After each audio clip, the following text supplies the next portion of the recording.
उन्होंने दो ऐसी चीजें बताई। अशमुकाम में इस वक्त APDPA की जानिब से एक जलसे का मुनक्किद किया गया है, जिसमें APDP के सदर गुलाम नबी आज़ाद साहब भी इस जलसे में आवाम से खिताब कर रहे हैं।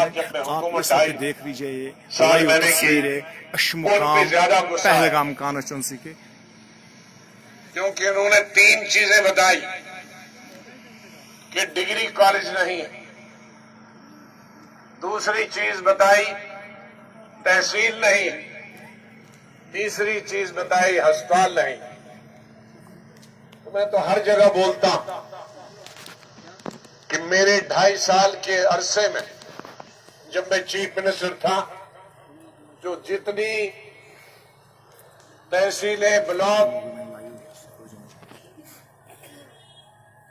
75 साल में नहीं बने, उतने 2.5 साल में बने।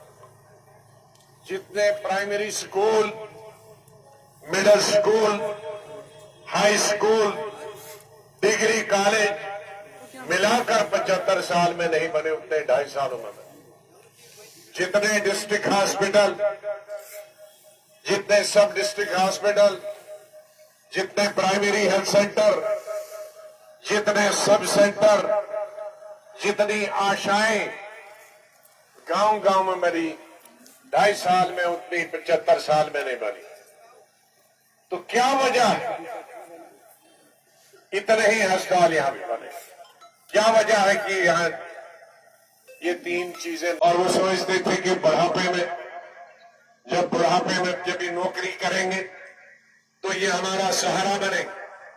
जो उनकी छोटी बहनें थी वो इस वक्त का इंतजार करती थी कि मेरा बड़ा भाई पढ़ रहा है, तालीम हासिल करने के बाद रोजगार लगेगा, मेरी शादी करेगा।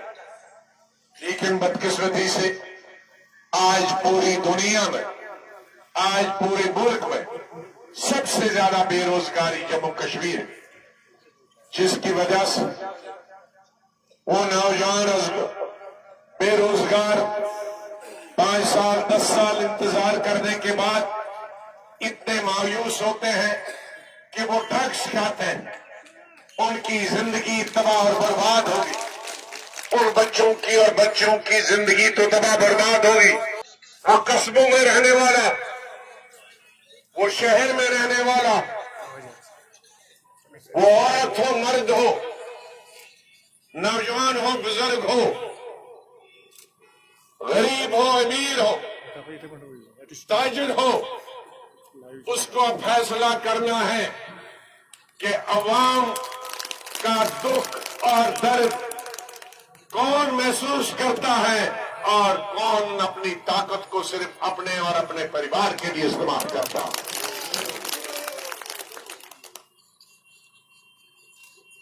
आजादी से पहले दो ऐसे लोगों का मैं नाम लेना चाहता हूं। एक तो सर मोहम्मद इकबाल, जो बैनुल अक़वामी हसीयत के शायर थे। उन्होंने लिखा आजादी से पहले, न समझोगे हिंद वालों, तुम्हारी दास्तान तक ना होगी दास्तान।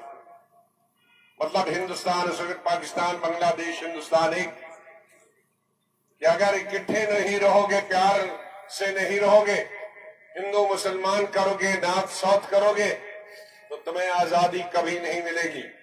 इसलिए समझ जाओ, वरना तुम्हारी तारीख में नहीं होगी, तुम्हारी तारीख में तुम्हारा नाम नहीं होगा। इसलिए मैं आज जम्मू कश्मीर के लोगों को भी कहता हूं कि आप भी अगर नहीं संभलेंगे तो हमारी तारीख में नाम नहीं रहेगा, नेस्त नाबूद होगा।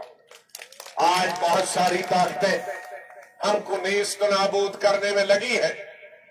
मैं नाम नहीं लेना चाहता हूं, आप मुझसे ज्यादा जानते हैं, लेकिन अभी नेस्त नाबूद होने में कुछ थोड़ा कमी है। उस नेस्त नाबूद करने में अल्लाह के लिए कम से कम तुम शामिल ना हो जाओ। तुम एक ऐसी हुकूमत दे दो जो आवाम की हुकूमत, सब मिलके हुकूमत, जो आपकी लड़ाई लड़ेगा।